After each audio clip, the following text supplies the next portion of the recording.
It is no secret that we live in a highly modern and digital age, with new phones coming out almost every year and constant upgrades to social media platforms, communication, and almost everything in our lives is made a lot easier. However, at times, we may be so engrossed with our online connections or on our screens that we forget that we have a life outside of it. But with the dawn of new technology, what would it mean for human relationships? This is what we aim to find out.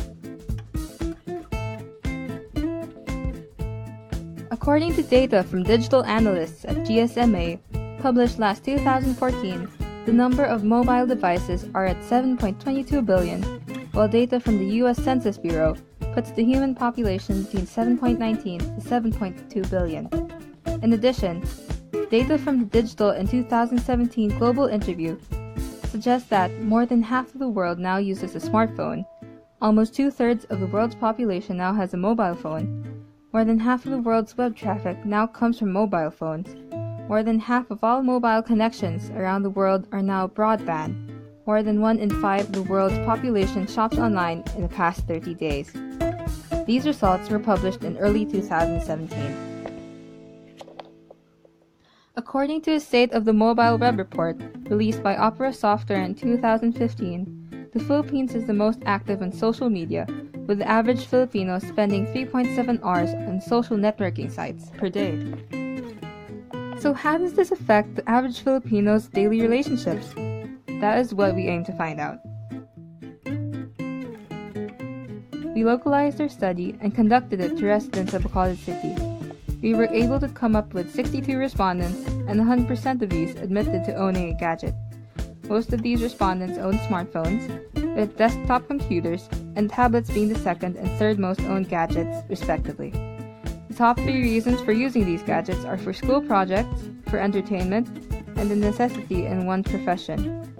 Most of the respondents admitted to being interested to be updated about current trends in technology, but are not always interested in purchasing the latest models.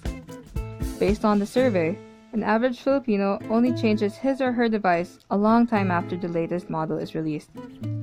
Most of the population is practical as they switch to new gadgets only after their old gadget is broken. Moreover, only 13% of the population switch to new gadgets because they like to keep up with the norm. The population also spends an average of 3 to 4 hours on social media. However, most of the population still spend 5 or more hours having real-time interactions with their family and friends, rather than spending it on screen. Most of the population still value face-to-face communication and still think that it is irreplaceable, despite the comfort of technology. Most of the population also admitted that although gadgets have widened their horizons, they have still been able to connect and reconnect with people from all over the world.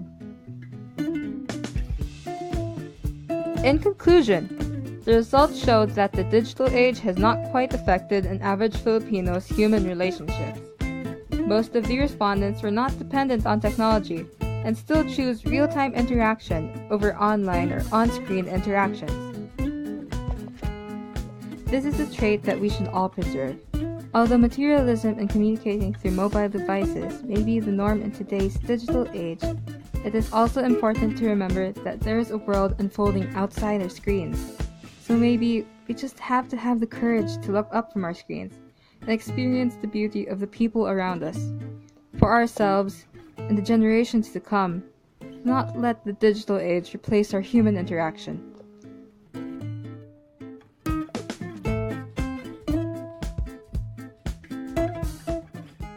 Created using Powtoon.